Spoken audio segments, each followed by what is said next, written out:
Today is September 2nd, 2016. Let's ask our Heavenly Family to bless our meeting before we begin. Eloheinu, our wonderful Heavenly Family, Todah, thank you. Thank you so much for working things out to your glory, despite all the opposition to the truth, both now and in the past, and doubtless in the future. Thank you for proving that you can bring order out of chaos. And thank you for the Sabbath that we are about to enter into, which is a memorial of that fact. Thank you so much for that. And thank you also for the assurance that each new month you have new fruit, new revelation for us to receive. Heavenly Family, I want to ask that tonight during this meeting that you set our minds in the direction that will make us able to receive the new light that you have for us tomorrow. Please draw us into unity with each other, Heavenly Family. Help us to see things all according to the way they really are, which of course is according to the way that you really see things. So please give us your own perspective. And as we study together tonight, Heavenly Family, help us to get a true idea of what it means to really investigate and to come to know. We just want you to be glorified in all of this. Thank you so much. We ask for the presence of the angels and for your guidance, Chokmah, wisdom, Todah. Father, Mother, we ask these things B'Shem Tzemach, in the name of Branch. Amen.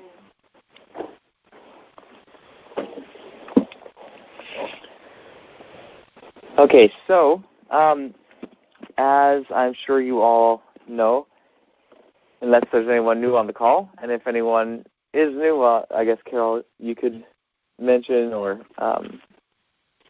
introduce the person or whatever if you happen to know who they are.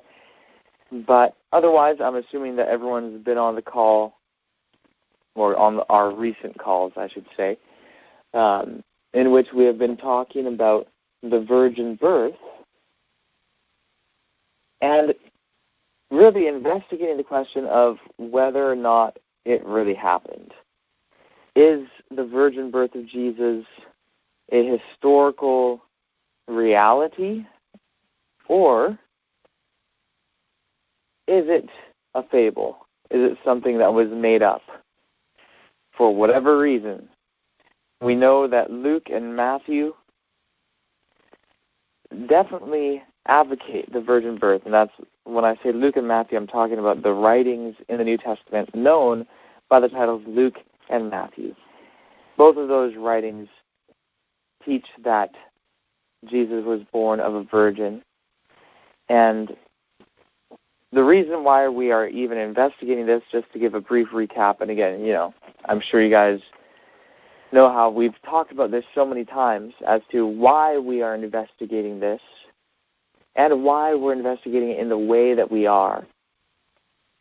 And it could kind of be summed up in two primary principles. One is the principle of materialism.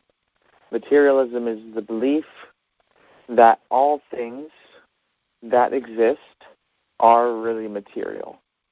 This is the belief that the early Adventists had. This is the belief that ancient Israelites had. And of course, that's kind of an overly simplistic statement because ancient Israel didn't live in an independent bubble from the other nations. But there was at least a line of thinking within ancient Israelite thought that was strictly materialistic. And that line is at least often represented in the writings of the Hebrew Scriptures, and I would say the most ancient Hebrew Scriptures are clearly materialistic. There are some which are clearly influenced by Greek thought, more specifically the teachings of Plato, and thus contained immaterialistic sentiments. In other words, contain ideas which either promote or assume the existence of a non-physical realm or non-physical entities. But the ancient Israelite thought classically did not have that sort of thing in it, and the teachings of the Nazarenes did not have that sort of thing in it. The teachings of the Nazarenes were very much so materialistic. In other words, assuming and promoting the idea that all things are really physical, and so you have a physical resurrection, physical members of the Godhead, physical angels, etc., etc. And, of course, we are also materialists, and we have been dealing with the implications of materialism for quite some time, and one of the things that we have come to realize is that materialism requires of us a different approach to acquiring knowledge. We cannot simply have as evidence a doctrine or a belief or a certain authority said so, whether that authority is a living person or an ancient writing. It doesn't matter. Nothing is true simply because someone said so. Sure, we may learn the truth through a living individual or an ancient writing or whatever it may be, but that is not what determines what truth really is. Truth and reality are synonymous terms. Truth is defined by material reality, the only reality there really is. And so because of this, we have learned that we have to investigate things looking for material evidence. In other words, our beliefs should be based in the material world. They should be founded in the material world. We shouldn't believe something for any other reason but for the fact that material reality witnesses to that conclusion as being true. So, of course, we don't have direct evidence for everything. Some things are truths that we can only understand by gaining an indirect knowledge or gaining knowledge through indirect means. And sometimes this is better. For example, you can find out that it's not a good idea, and you can really come to know that it is not a good idea to get into a car and drive it off of a cliff. And you can know so without actually doing it. So you could either do a direct experiment by driving your car off a cliff, but you may not learn anything from it because you may simply be dead at the end. But by the study of physics, even very elementary physics, you can experimentally determine that it will be a bad idea, and you can get a fairly good idea as to what the results will be if you or someone else was to do that. So that's a form of indirect experiment, but that is actually the superior type of experiment in an instance such as that and in many other instances. When it comes to questions of history, we have to examine them by means of indirect experiment because we do not have the past here for us to do tests upon. We only have the present, and particularly certain aspects of the present, which are only so because of the past. And by looking at certain things in the present that have been affected by the past, we can determine what the past must have been in order to create the present reality. So, for instance, we have these various writings, and these are present realities. We have a print edition or an online edition of a certain writing. Well, these are part of present reality facts. How did it come to be that this writing is before us? Yeah, sure, if we have a printed book, we know that book came from a printing press somewhere and so on. Well, someone, composed the written contents of that. Okay, well, where did they get that? Are they translating from a certain text? Well, where did that text come from? And, you can keep on tracing it back. Simply, this is very simple cause and effect type reasoning. That, well, we have an effect right in front of us. What was the cause of this? What caused this book to be put together? What's the history behind this? And you can reason backward from the present in order to determine the past. And so this is one aspect to what we are looking at. The other aspect is that we have learned in this message that the idea of Scripture canon is not a scriptural idea, and it is not a heaven-inspired idea. Never has God handed to anyone a list of writings which are the good books, the inspired books, and everything else is not. No, the various canons of the Christianities of this world's history over the past 2,000 years, and the canons of various sects of Jews, whether ancient or modern, all of these canons have been established primarily through social circumstances.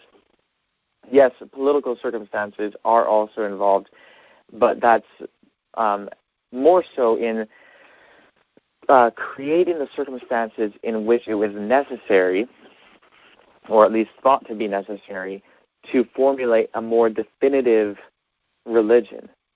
And then the social circumstances within that are what determined which books were included in various canons and which were not.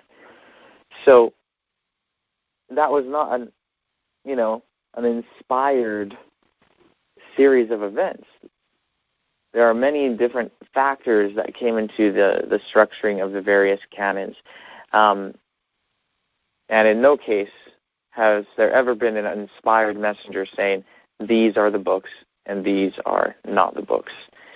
So because of those factors, the historical factors and all of that, and the inspired or lack of inspired factors in relation to the Scripture canons, we have learned that we cannot just simply say, well, hey, you know what, we grew up within a Protestant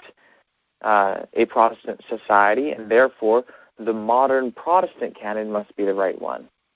No, we would have no more justification to hold to that conclusion as would any other Christian or any other Jew within their particular region and historical period, for them to conclude that their particular canon is right. And to take that a step further, we would be no more justified in concluding that we are right than someone of another religion would conclude they're right, because that's what they grew up with. So we can't just say, oh, well, this is it, and there's nothing else, and all of this is correct. No, that's not an experimental approach to reality. So we can't assume that the books in the Protestant canon are the only ones, nor can we assume that the books that are currently in the Protestant canon are all a product of inspiration.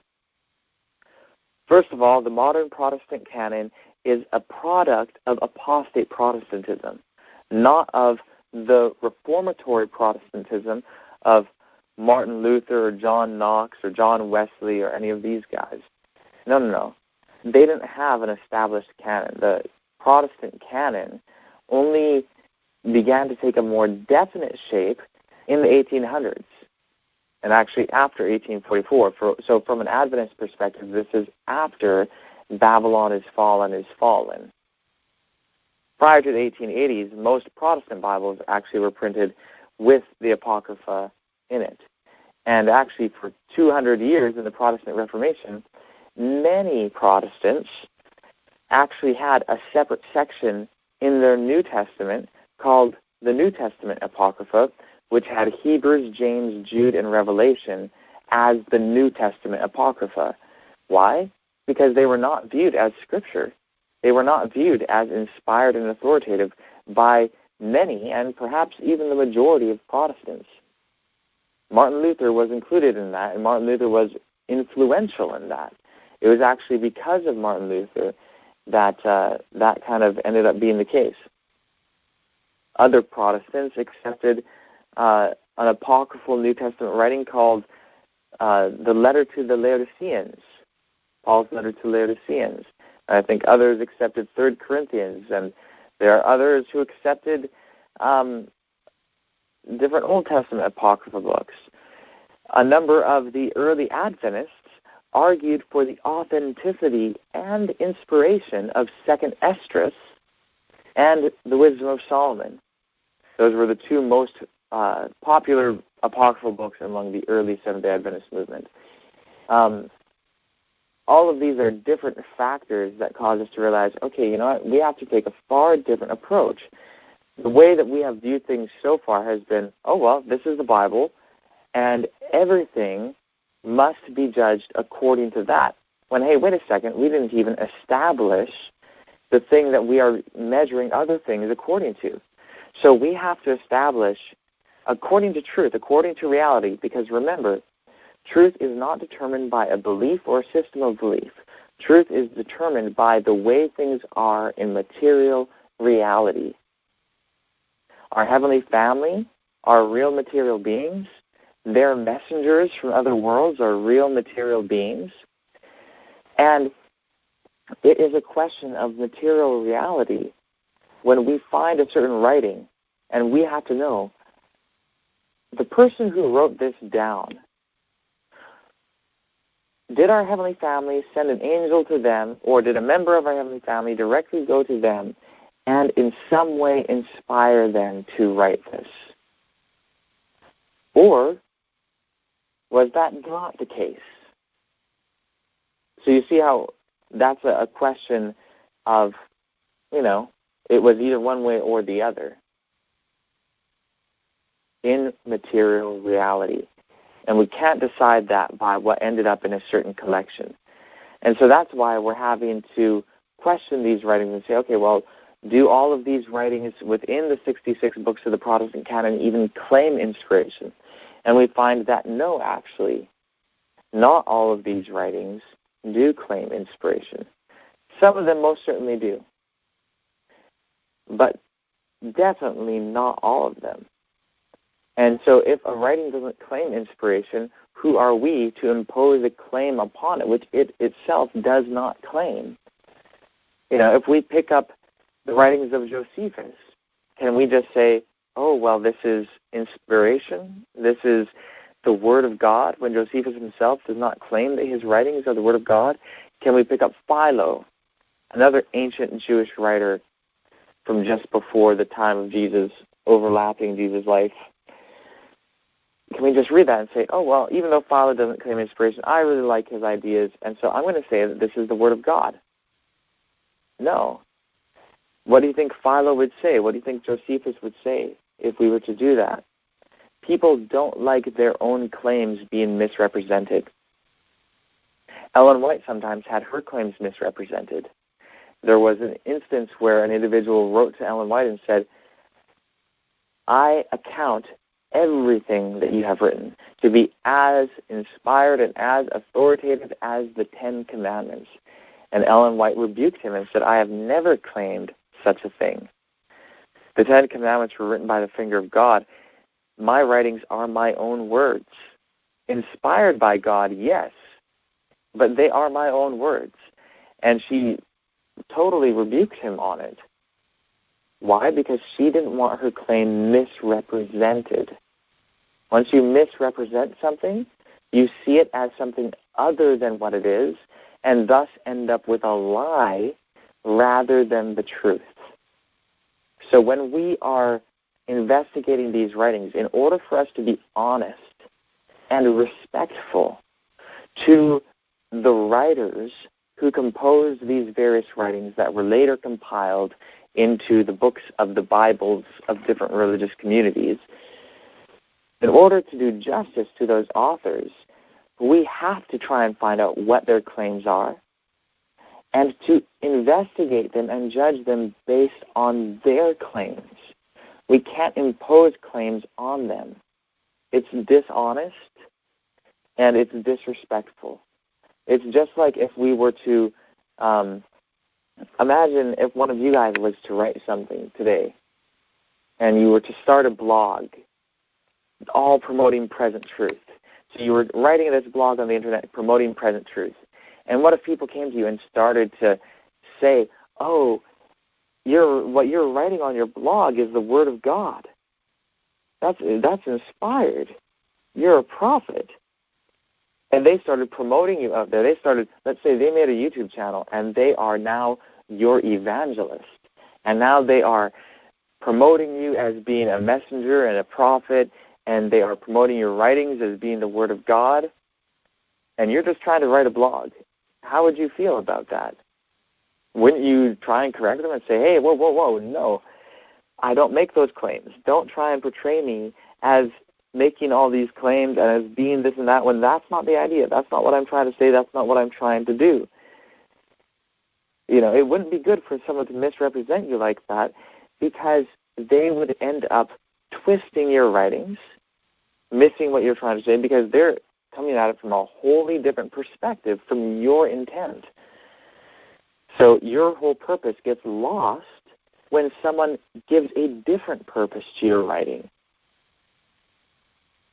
So if Luke and Matthew, for instance, do not claim inspiration, for us to impose an inspiration claim upon them means to discard their own purpose and their own idea.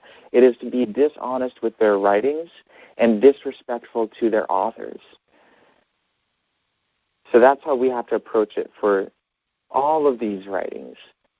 I give this example because this is what we have been studying most recently.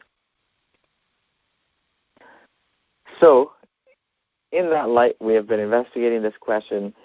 Last weekend, we talked to some extent about certain issues within the Gospel of Luke, and also we looked at other factors in Mark and in John particularly that basically portray a situation which causes us to question the historical reality of the virgin birth.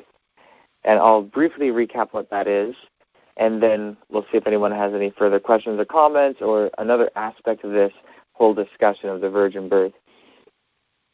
So basically we have found that, okay, we've been going through Luke trying to find out, is Luke's narrative historically accurate? Well, Luke places its narrative in a certain time and in a certain place. The place, more or less, that's the general area for sure where Jesus lived.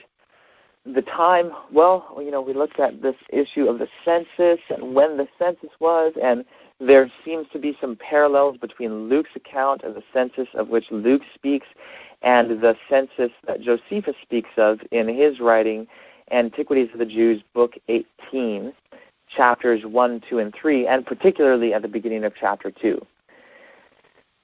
So there's some parallels, but the issue is that Josephus tells you the date. If I'm remembering correctly, he said the 37th year after the Battle of Actium. The Battle of Actium took place in 31 BCE, or 31 BC. 37 years after that would bring us to the year 6 to 7 AD, or 6 to 7 CE. Well, if that's the case, then, and that's when the census was, that would mean that Jesus would have to be born at, in the year 6 or 7 AD. And that has a major conflict with Matthew's virgin birth narrative, which places the birth of Jesus somewhere around 10 years earlier. 4 BC was the end of Herod's reign. And according to Matthew, Jesus was born in the time of Herod. So it could have been even before that. So it could have been, 10 years, 12 years, 15 years earlier, according to Matthew's reckoning. And even Luke has certain things that may have some conflict within itself as to when Jesus was born. So we found that kind of issue, which we have not yet really resolved, that kind of discrepancy. And beyond that, we've looked at Luke's narrative and found, yes, Luke definitely teaches that Jesus was born of a virgin. But Luke also goes on to describe other things which seem to have a certain degree of, at minimum, difficulty with that. So, for instance, right after the virgin birth narrative in Luke, Luke moves into a circumstance which only he records when Jesus was 12 years old and his family went to Jerusalem for Passover. And at the end of Passover, Jesus' family leaves and they forget him in Jerusalem. And they come back and look for him, and they finally find him, and he's in the temple. And Mary says to him, "Hey, come on, your father and I have been anxiously looking for you. What are you doing?" And he says, "Didn't you know that I must be in my father's house?" Or otherwise translated, this even may be a textual variant, that I must be about my father's business or my father's work. And then it says that Mary and Joseph were confused. They didn't understand what he was talking about. That kind of has some complications. One thing is that if that story is historically accurate, that if Jesus, when he was 12, was in the temple and his parents left him there, they came back and Mary is talking to him, here she is saying, "Look, your father and I have been looking for you," which, of course, has Joseph being referred to as the father, which, again, you can say perhaps by adoption, that can fly. But then when he says, that he must be in his father's house, they are confused. Well, why would they be confused? Well, the most obvious answer is that they would be confused because they don't know what he's talking about. What does he mean he's in his father's house? Mary's thinking, "Hey, look, your father's right here, and he and I have been looking for you.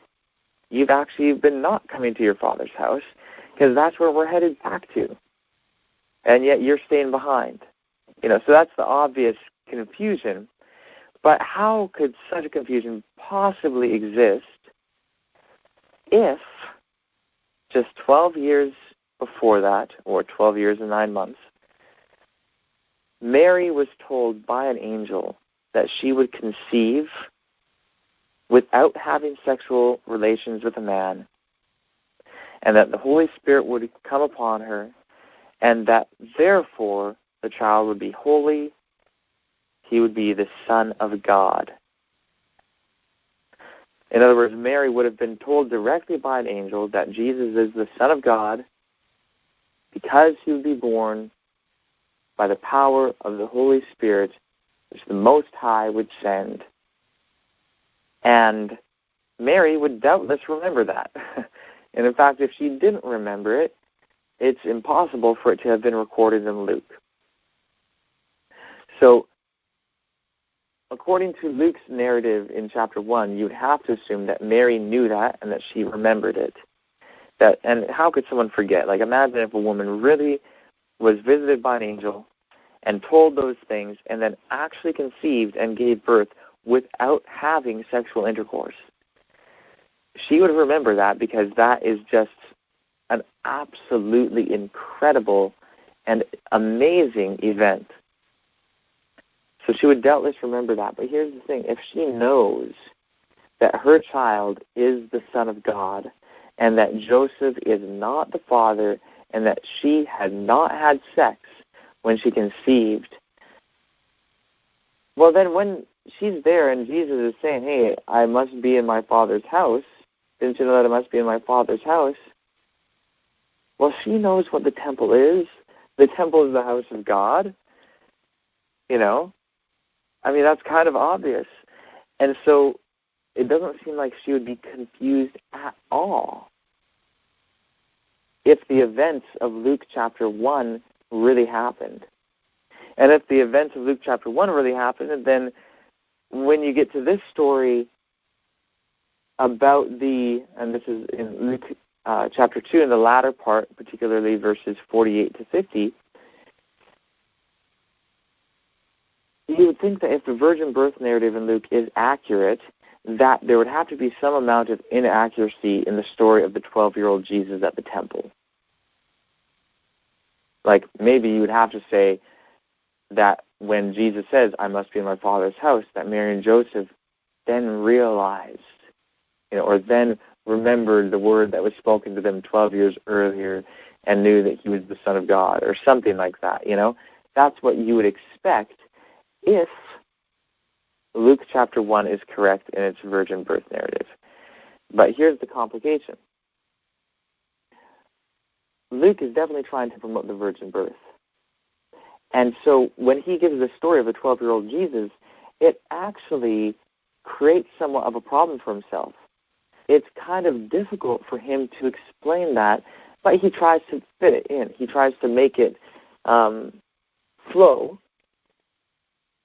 But the issue is, if someone is including something that kind of grinds against their own purpose, that lends credibility to that story. So someone in a court of law who ends up saying something, if their whole point, like let's say they are being tried for murder, and they're trying to make the case that they weren't even in town that week. But then they end up kind of letting on some information that shows that they were in town. Well, they're actually giving some information that is contrary to their own perspective, and therefore it is not something that they would make up. And the only reason why they would say it is either by accident, by a slip of the tongue, not being thoughtful enough in their speech, and letting on the truth if they're purposely trying to lie, or if they really know that it's true, or at least believe that it is true, and thus end up saying it anyway because of certain pressures or certain other circumstances which put them in a place where they will end up telling the truth. So this is one of the ways that historians come to a conclusion on something.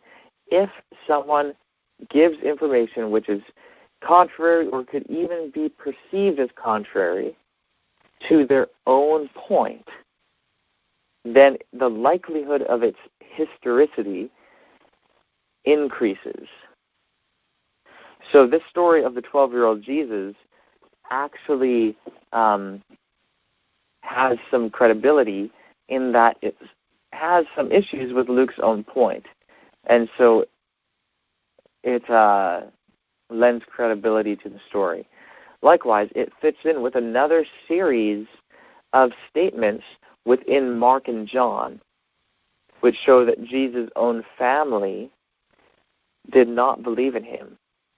Mark chapter 7 says it the most clearly, perhaps, at least in relationship to his brothers, how it says that not even his own brothers believed in him. And then Mark chapter 3, in two places, tells you that Jesus' own family actually accused him of being insane, of having lost his mind. And a little later in Mark chapter 3, his family comes to him and people say, oh, hey, your family's here. And instead of Jesus saying, oh, awesome, invite them all in, he says, who are my mother and my brothers? And he looked around at those around him. He said, you are my mother and my brothers, for all who do the will of my Father They are my mother and my brother and my sister. Well, what he's doing there is first, he's basically being rude, at least that's how it would be commonly perceived, being rude to his own family, not welcoming them. And then he is disowning them by saying that they are not his true family. And then he is saying that they do not do the will of his Father, because only those who do the will of his Father are his true family, and they don't. So obviously there were some issues there. Now this is not something that Mark would make up. Why? Because Mark is living in an honor-shame culture in which someone's family knows a lot about the person and whether they are honorable or shameful. If someone's own family accuses them of being insane, then they must really be insane. That's how everyone would think about it. And so for Mark to make up that Jesus' own family thought that he was insane and have his, all these family issues does not at all speak in favor of Mark's point. So why does he include it? Because it actually happened, that Jesus' family was actually against him. You actually have multiple independent witnesses for this as well. Mark and John both say the same thing. And then Luke, in this story of Jesus at 12 years old, has something that kind of fits in the general direction of that, in that they at least didn't recognize who he was. So here's the thing, though. If Mark's account is historically true, which it certainly is, that Jesus' family did not accept him. They thought that he was insane. And also, I'll add in John, that his brothers thought that he was only in it to make a reputation for himself. So they did not believe, Jesus' own family, including his mother, according to Mark chapter 3,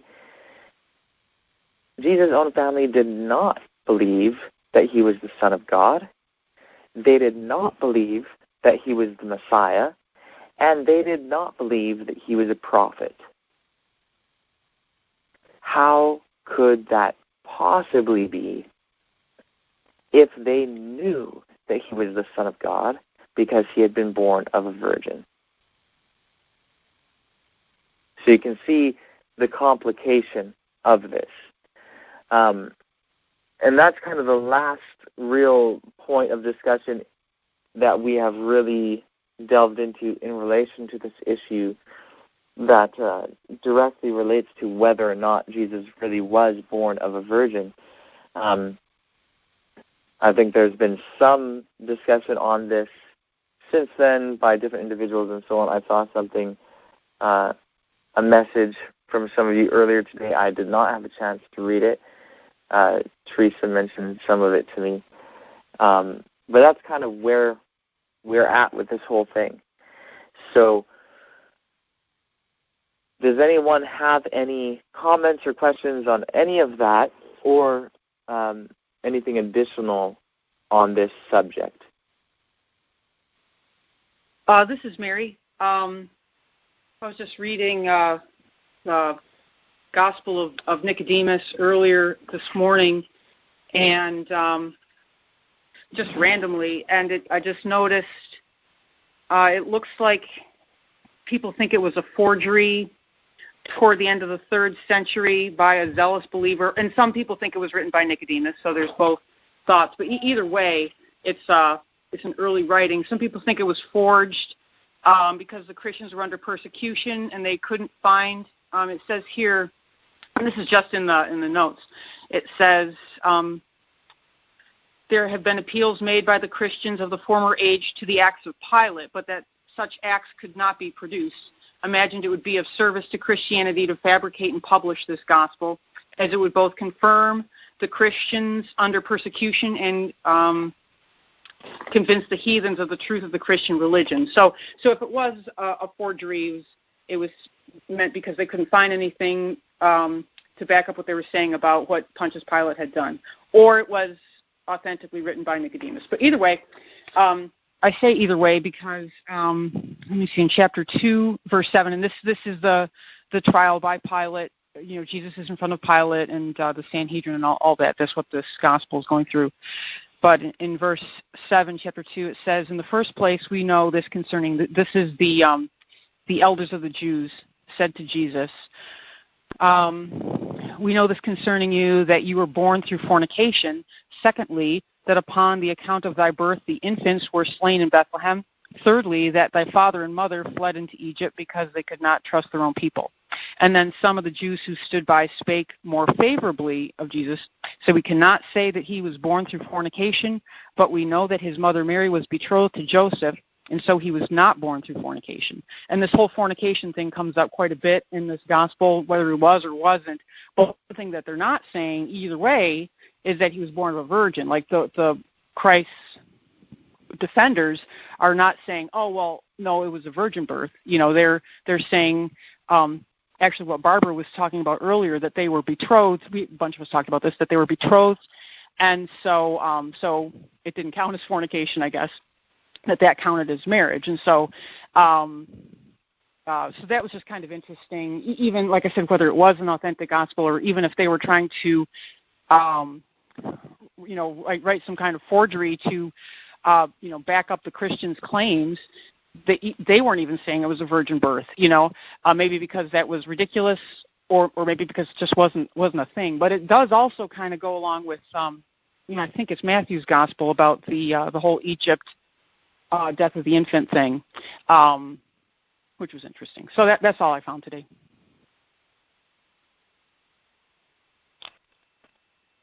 Yeah, very, very interesting. I would like to read that Acts of Pilate or the Gospel of Nicodemus for sure. I've heard of it before, looked at it a little bit before, and read some little sections of it, but I've never investigated the whole thing. And, I know that most people do consider it to be a forgery. However, it is I do find that very interesting. Like you're saying, no matter what, whether it's a later forgery from the 3rd century or whether it's authentically written by Nicodemus or anything really, it still is interesting if even the defenders of Christ are not claiming in this text that he was born of a virgin, but just saying that it wasn't sex outside of marriage because they were betrothed. Very, very interesting.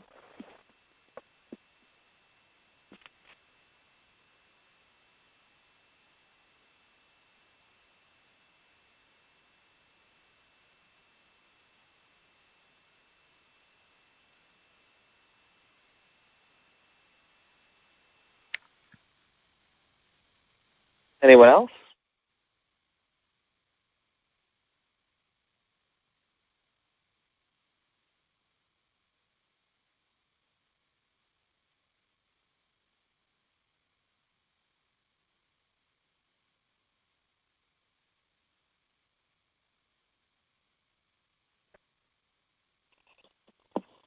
Question here now. Hello? Yes, go ahead. So now that is putting a monkey wrench in, as an understatement, in this whole thing. How then are we going to come around to, I guess the next main thing I'm sitting there going is, because we had this idea of this Mary being a segregate mother, and that this the embryo was placed in her. At least that's what for a while there that I was thinking. And now this whole thing gets thrown away because that was the way we were explaining and justifying how Jesus was fully God and fully man. And so now we have to go and find out, how did Jesus now move from himself to starting all over as a man not from a virgin birth, but from two human parents, and yet still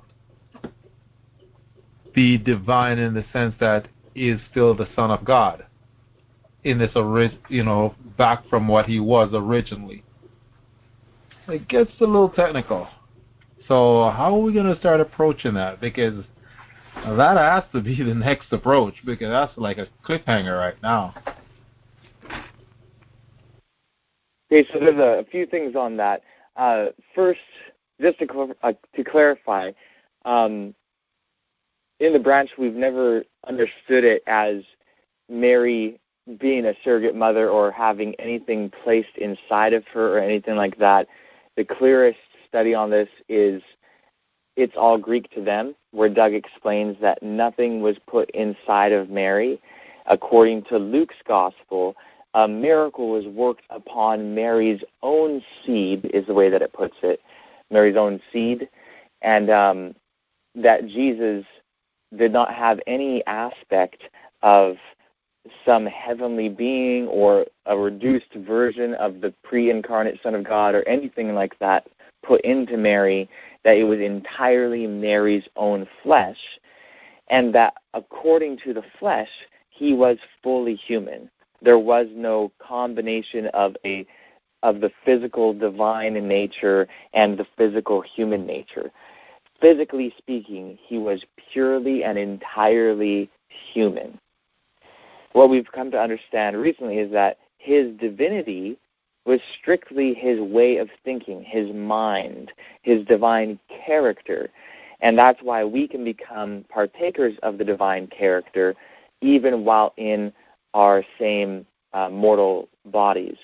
So this issue actually, whether Jesus was born of a virgin or not, actually doesn't really impact our perspective of Jesus' divinity, because we've already understood that in terms of his physical nature, he's entirely human, not a combination of human and divine. He as his whole is a combination of human and divine, but that's because his physical nature is entirely human and his mental nature is entirely divine. So that's the one aspect of it.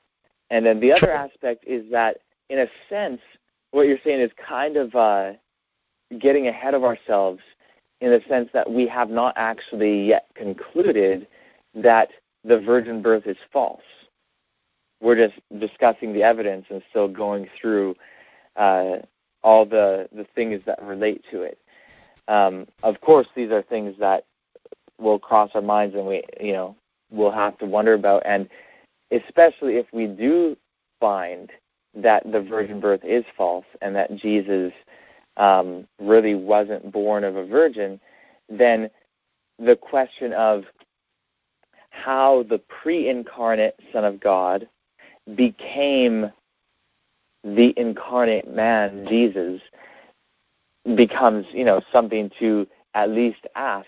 Though, again, as we talked about, I think last weekend, maybe the weekend before, those issues are really separate issues, because while we today are used to tying together the incarnation and the virgin birth, that's not how it was done in the ancient world, and particularly in relation to this circumstance. So, for instance, there was a sect of Jewish believers in Jesus known as Ebionites. Some of them believed in the virgin birth, and some of them denied the virgin birth. But all of them rejected the idea that Jesus had any sort of pre-existence. They believed that he was just a man who came into existence at the time of his conception, and that was it. And some believed that he was born of a virgin, some believed he wasn't. So in other words, the virgin birth for them was just a miraculous way to be born. It wasn't a pre-existent being becoming flesh through a virgin birth. It was just a miraculous way to be born. So that shows that for them it was an independent issue. And then there were other people, like another Jewish group who believed in Jesus, known as the Elkesites, who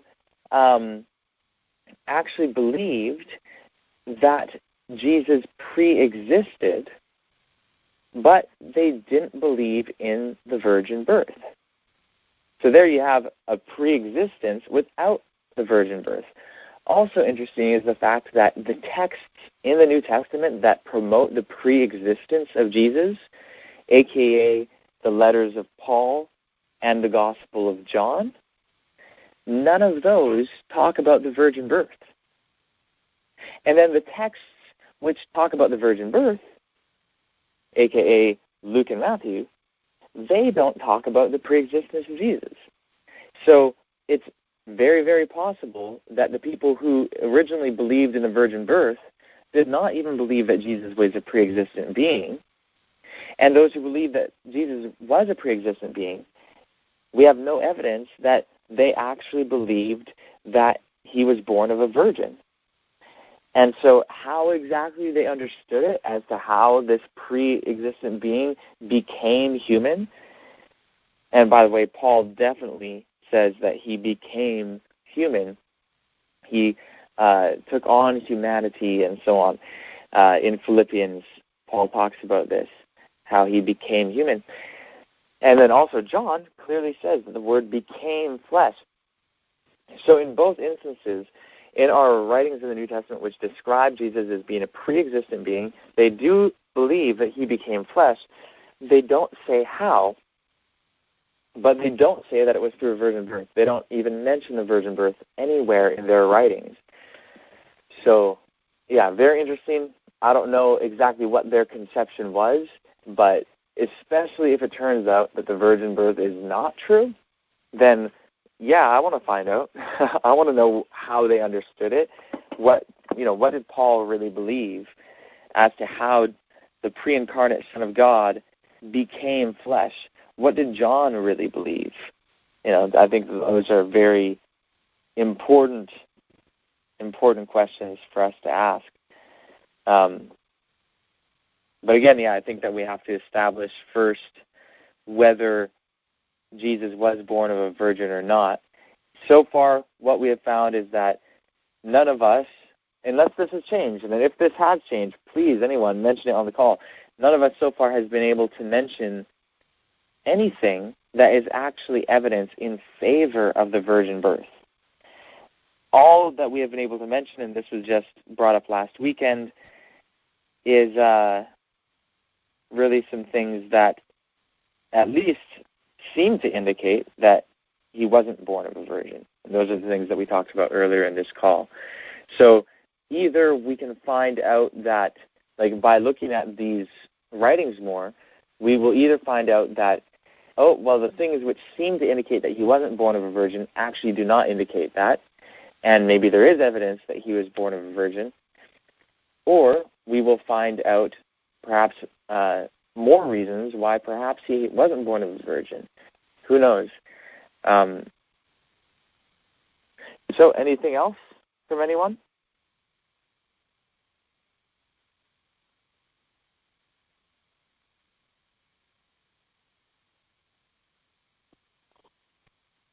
I know that one thing that we could do, we have all these different texts that relate to this. It would be really interesting to read the Acts of Pilate or the Gospel of Nicodemus. Again, two different titles for the same work, as it has some sort of relation to this. But also, we started with just looking at Luke, and we read the whole thing through together once when we read it and Matthew side by side.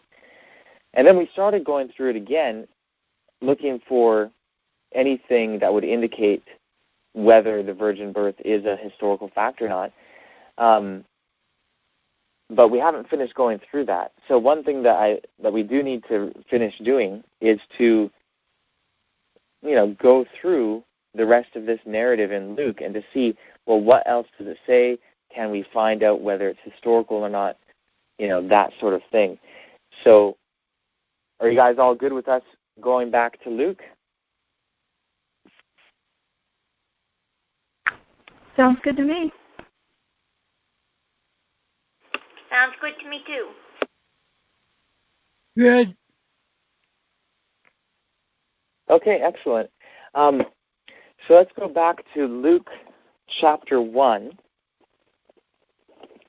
again, we've looked at the first 4 verses, which have shown us that Luke was certainly not an eyewitness. Luke does not claim to be an eyewitness, either of the virgin birth or of the events of the life of Jesus or anything like that.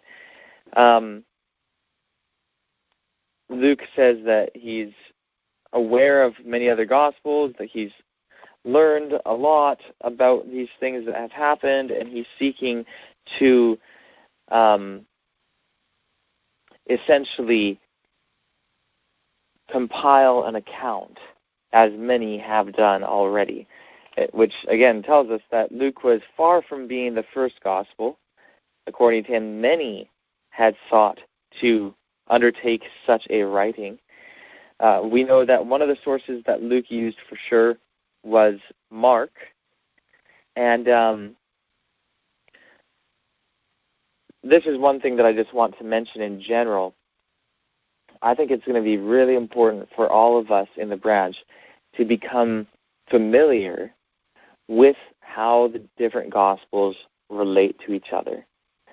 And so I encourage you guys to look up the synoptic problem, which is really, it's the question of how come Matthew, Mark, and Luke are so similar and yet different? How could that be? Why is that? And so on. So if you guys do some research on the synoptic problem, if you study, okay, how do these Gospels relate to each other, that sort of thing, I think that that'll be good because, again, if you want to know the intention of an author, you have to know what they are writing, not just what they copy from someone else. So, for instance, if you look at Matthew's Gospel, 70% of Matthew's Gospel is just word-for-word copying from Mark. So if you want to know Matthew's real point, well, you can't just look at the stuff that he copies from Mark. Really what you want to find is the stuff that he doesn't copy. You want his unique ideas. So that's kind of how we have to approach this. And if we don't know the relationship between the Gospels, that will be difficult, if not impossible, to do. So anyways, with that aside done, let's look at Luke chapter 1, verse 5. Would anyone like to read, let's just say, verses 5 to 7? I will. Okay, Luke chapter 1, verse 5. During the reign of Herod, king of Judea, there lived a priest named Zechariah who belonged to the priestly division of Abijah, and he had a wife named Elizabeth who was a descendant of Aaron. Verse 6, they were both righteous in the sight of God, following all the commandments and ordinances of the Lord blamelessly. Verse 7, but they did not have a child because Elizabeth was barren, and they were both very old. Okay, so what do you guys think?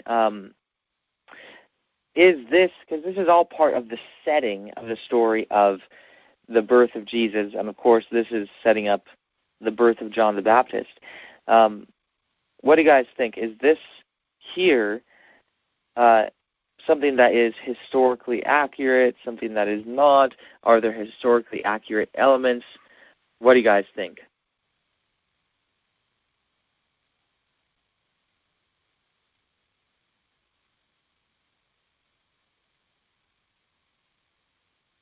I don't really know, and I'm not sure how to figure it out. Oh, that's an excellent starting point. Seriously, it really is. I think one way that we could do it is just go bit by bit. So let's just say, okay, during the reign of Herod. Okay, so was Herod a real person? And how do we know? Is this just something made up for the story? Like, is this just like, you know, like you can read a fairy tale and the figures are not real? Or you can read a history, and the figures are real. So how do we know? And so let me ask you guys just, how would we be able to find out whether Herod here is a real person or not? Check history. So maybe Josephus talks about him. We know that he does. Okay, so yeah, Josephus does talk about Herod. So, and why does that indicate that Herod isn't just made up? It doesn't. And why do you say that?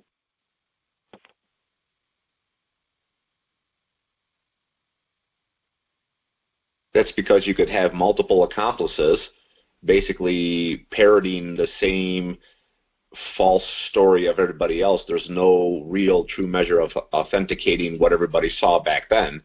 They could write down exactly what, just like Luke, whatever Luke's neighbor wrote, which the neighbor's neighbor wrote, which the neighbor's neighbors wrote, 30 years prior.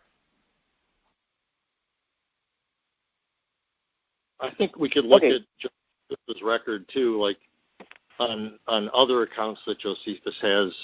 How trusted are they? How much do they line up with history? And also, as far as Herod goes, we could take a look at archaeological and such as like the coins and those kind of records that are left as a permanent record.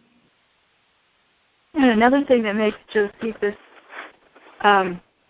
we could consider him to be possibly reliable, is the fact that he, being an historian, wasn't necessarily biased in any way.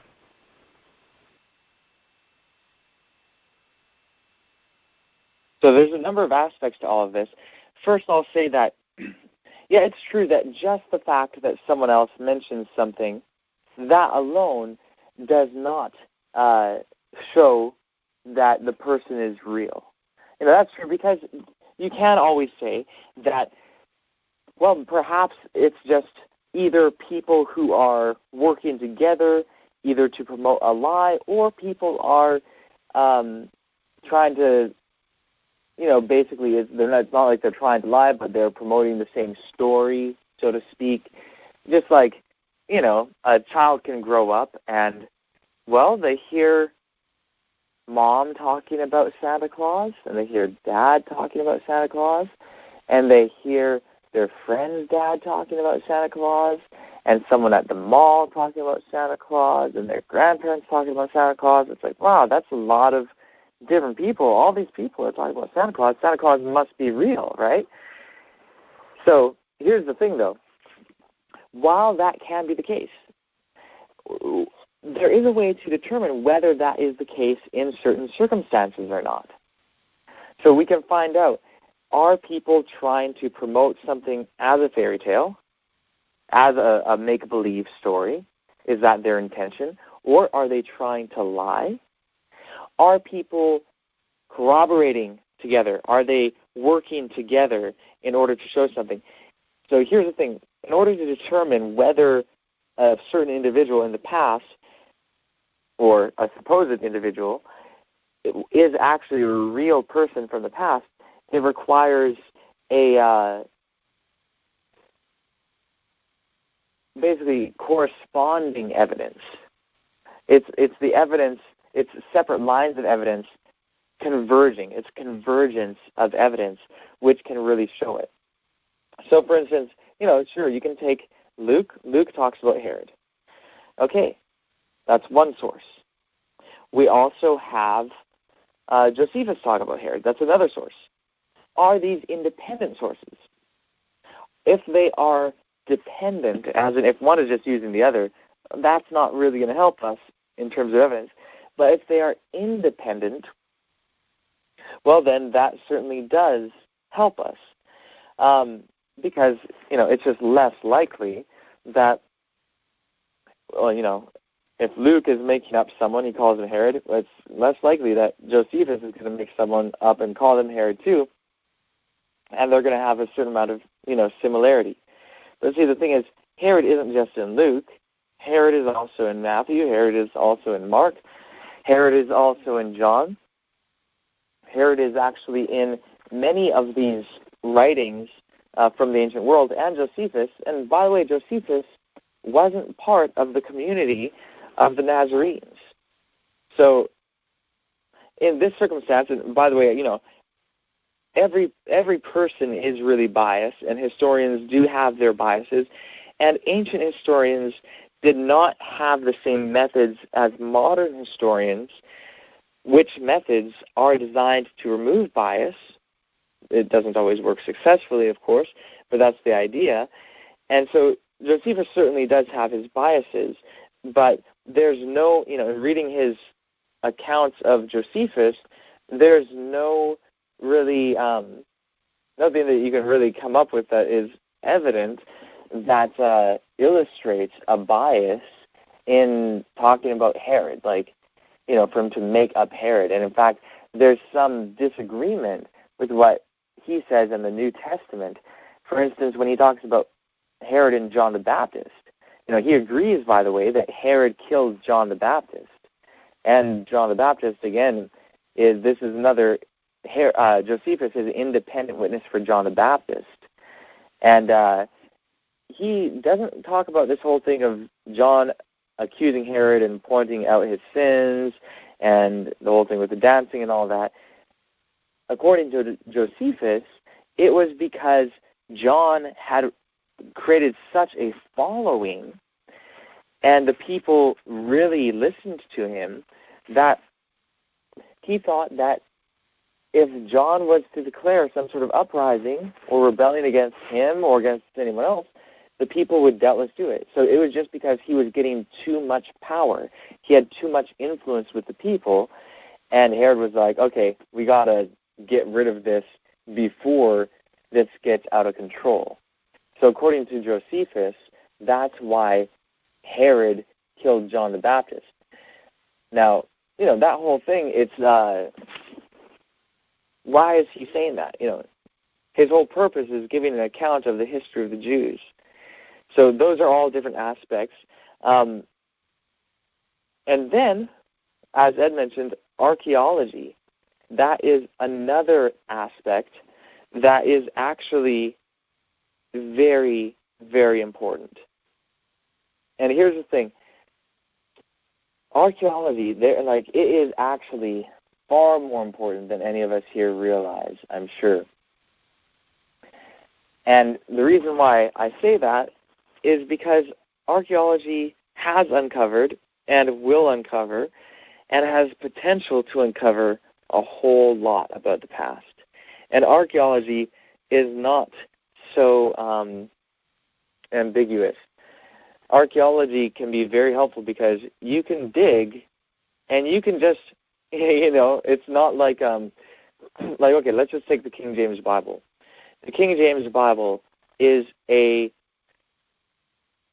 effect that has had a whole series of causes, a very long textual transmission. And, the text that made up the King James Bible was taken from the Masoretic text for the Old Testament, which has a whole history behind it and a long textual transmission. And the New Testament was taken from a text that Erasmus put together, and that was taken from several Greek texts that he had, each one of which had a long textual history behind it. And there's just more stuff happening, more involvement that has potential to confuse things. But when you're just digging in the ground and you go layer by layer and you can date things using scientific methods such as radiometric dating, which, by the way, uses many different types of substances that decay at a constant rate that you can measure, okay, well, from the time this was put in the ground till now has been this many years. And you can confirm that by items that you find in the ground. Coins are actually one of the most common things found in quote-unquote biblical archaeology. And it'll say, the 7th year of this emperor, whatever. And so you're digging, you can date things and then confirm it with the coins, and after a while you end up being able to trace a history of pottery, for instance. Pottery is a huge thing in archaeology. And you can see, like, okay, well, just like styles today change over time, styles changed anciently. And you can see, oh, well, this pottery is clearly a mid-8th century pot. And this is an early 8th century pot. And this is a 7th century pot. And it's like, it literally becomes that specific because there are so many pots found. And you can determine some of them have coins right in them. You know, like there's so many things like that. So pottery is a huge thing. And so you can dig and find things and determine, okay, yes, what I'm digging up right now is actually from the 1st century, and so on and so forth. So with Herod, there has actually been archaeological finds that relate specifically to Herod. One of which, by the way, is actually his bone box.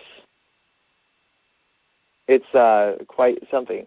There's, if you look it up, it's called an ossuary, and there's been a number of ossuaries found. If you guys remember in the Gospels when it talks about the burial of Jesus, he was put in the tomb of Joseph of Arimathea, and it makes the point that no man had ever lain in that tomb. And when you read it, it's obvious that it's saying it as like a special thing, like, oh, it was a special thing that no one had lain there. But wait a second, is that to imply that usually when you put someone in a tomb, someone else had lain there already? What's up with that? And the fact of the matter is, yes, actually that's the way it was in 1st century Palestine. There was actually 2 burials for everyone who died. Someone would die, they would be put into a tomb, and their flesh would rot away for a year, and then at the end of the year, the family would come back and gather their bones and put it in a bone box. The reason why, of course, is because in ancient Jerusalem, it was a small space with a lot of people. And you can't just dig a new tomb for everyone, and it costs money, and it's a lot of hard work, and so on. So what they would do is have a family tomb. They would have a few places to lay people in the family tomb, and if someone died, they would put them in there, a year later come back, take their bones, put it in a bone box, which was just big enough for their bones to fit in. And sometimes they would even put multiple people in a bone box if they could fit them. And so people today call those boxes ossuaries. It's basically an ancient Jewish bone box. And so, they've found a number of these from the 1st century, and actually when they find them, it's actually very certain the period from which they come. It's really only it was a practice that lasted only about 100 years. I think it was from about the year 30 BC to 70 AD. 70 is when it was done. And I think it started in about 30, maybe 40, something like that. So it's only about a 100-year period when this is done. And so they've found a number of ossuaries with some individuals that are known. They may have even found the ossuaries of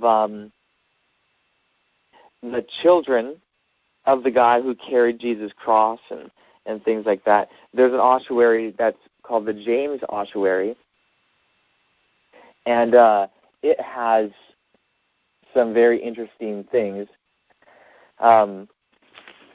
Let me just see if I can find the inscription on it. Some of these ossuaries don't have any writing on them.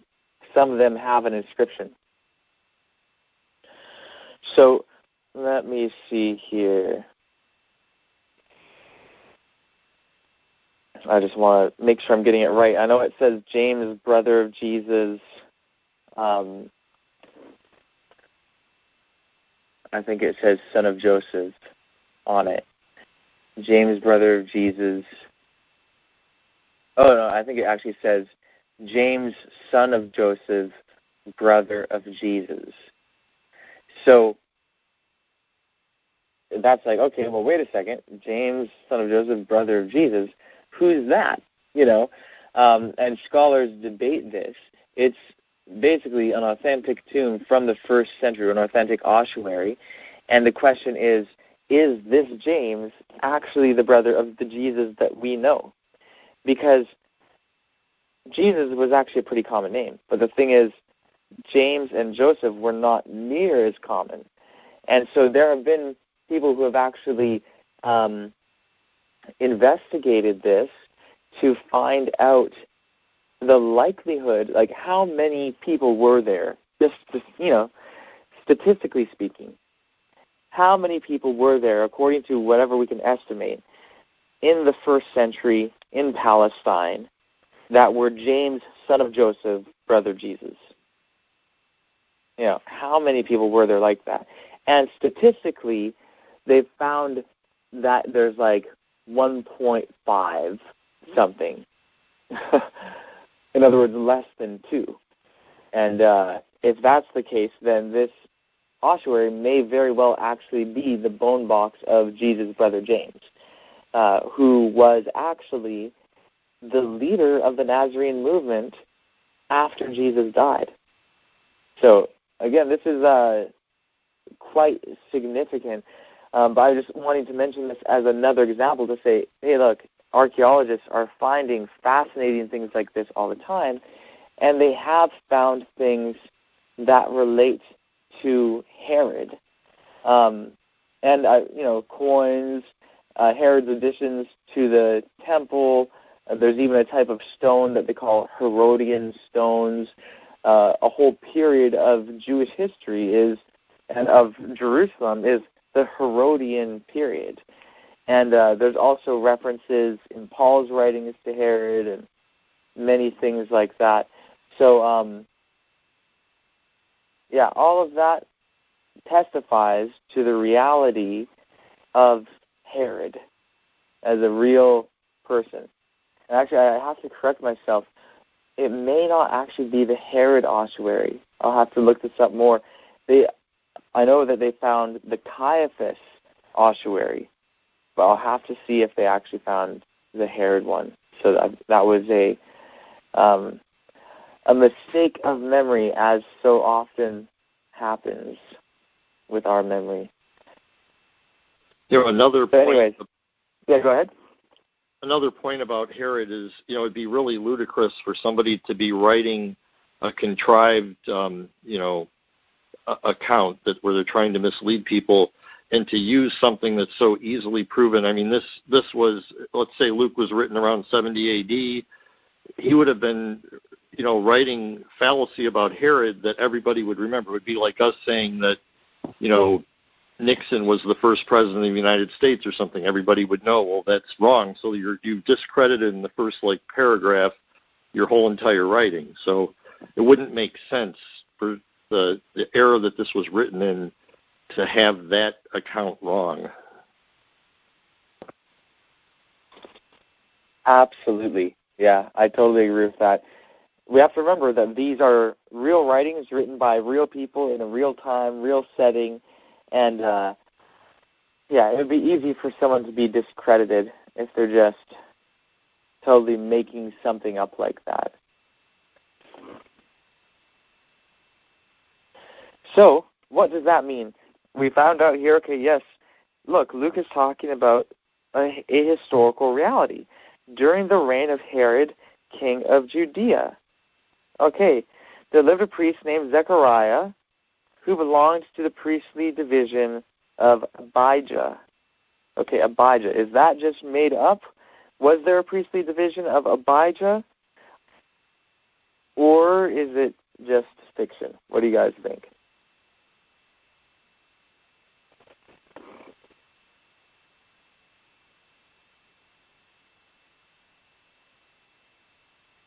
I don't think you made that up, because that can be verified pretty easily.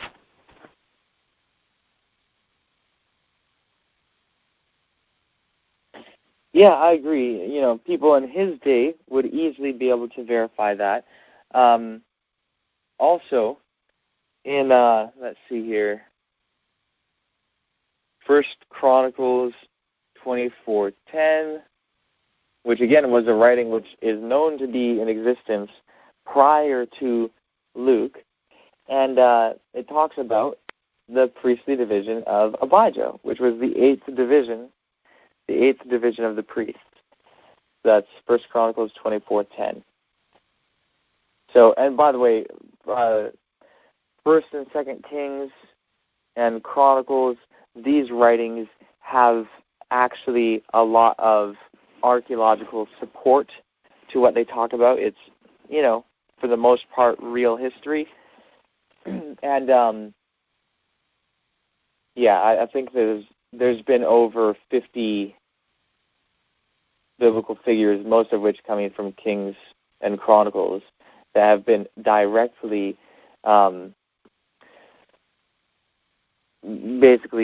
proven archaeologically. Like, there are certain things like they've found an inscription of Baruch and so on.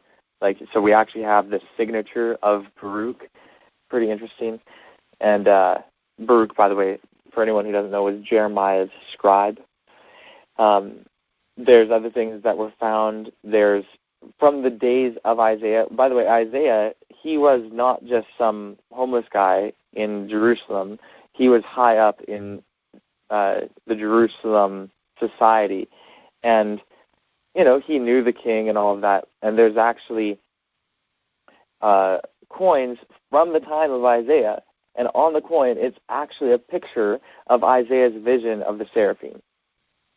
Yeah, so there's some really cool things like that that have been found through archaeology. Okay, and then the whole thing with the descendants of Aaron, it mentions that here. One of the things that's quite interesting in Judaism, the Cohen line is the line of Aaron, the priestly line. Cohen, it means priest. And genetically, the Cohen family actually traces back to a single male living about let me just try and remember the dates of this. I forget if it's like 3,500 or 3,600 years ago or whatever. Anyways, it goes back to the time of Aaron, and it traces back to a single male living in Palestine at that time. And it's like, okay, so that kind of creates some substantiation for Aaron. So, again, verse 5, we have, during the reign of Herod, king of Judea, there lived a priest named Zechariah who belonged to the priestly division of Abijah, and he had a wife named Elizabeth, who was a descendant of Aaron. Okay, so of course we'd have to look at Zechariah and Elizabeth. We haven't investigated that, but everything else so far is, historically legit. It's not something made up. Zechariah and Elizabeth, too, those are easily conceivable, Jewish names and all of that. It's not like something from another time. It fits within what is otherwise known concerning the time. So I just want to ask you guys so far, that is showing that Luke is giving a real historical narrative, right? So does that mean that the virgin birth happened?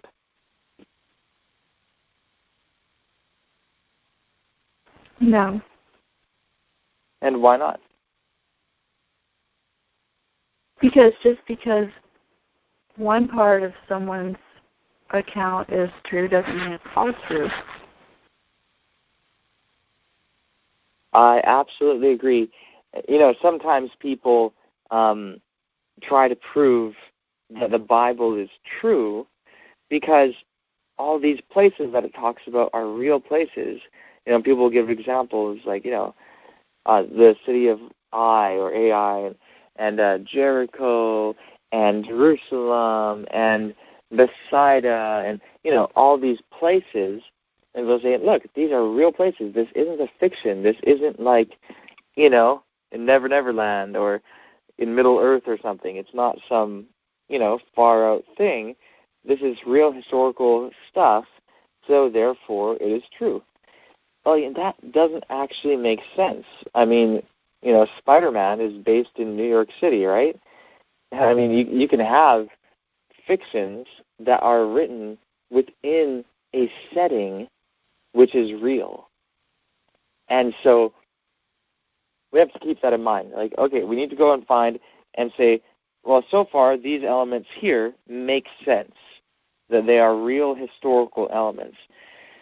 But we have to keep in mind that that does not mean that the entire account is historically true. So those are different factors. I don't know how much further we should go tonight, if further at all. We've been on for an hour and a half now, and we have another meeting in the morning. Well, not in the morning, at 1 p.m. Eastern Time. So I guess for some of you it'll be in the morning on the West Coast. But what do you guys think? Shall we draw the meeting to a close now? That's probably a good idea, and then we can do some studying in the morning before we come back on. I agree. Yeah, I agree too. That sounds good. I agree. Wonderful. Okay, cool. And that way, and if anyone else has other comments or anything on this right now, and you don't want to forget it, maybe you could write it down, and then we can continue on tomorrow night. Because again, we'll have the new moon meeting tomorrow during the day, and then tomorrow night we'll get back on and we can continue on this topic. Well, I just wanted to say real quick. Yeah, go ahead. Was that you I was interrupting, or somebody else? Oh, no, that was me, but I was just going to say that if there is anything else that someone really needs to mention tonight, then go ahead and mention it. So, go ahead. Yeah, all I wanted to say was we really covered some really good ground, and I can't wait to listen to it again. That's probably what I'll do next. So, it was really good. Thank you. Todah Eloheinu. All right, well, would anyone like to ask our Heavenly Family to bless us tonight and thank them for the meeting and all of that? I will. Wonderful. Heavenly Family, we thank you so much for tonight's meeting. And I just want to especially thank you, Sister, for teaching us how to think and how to reason things out. And when we come to conclusions, know that it's based on real evidence that lines up with the real physical world. And we thank you so much for this new moon that we've entered into. And we look so forward to the fruit from the tree of life, Sister, that you're going to give us tomorrow. And thank you for this Sabbath. Thank you for the truth of the Sabbath, which is the rest from self. And I ask that you give us all a good rest tonight and help us to be mentally ready for tomorrow's meeting so that we can benefit from it in the greatest possible way.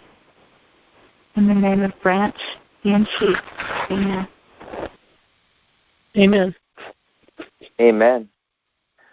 All right, well, happy new moon, everyone. Love you all. Lila Tov.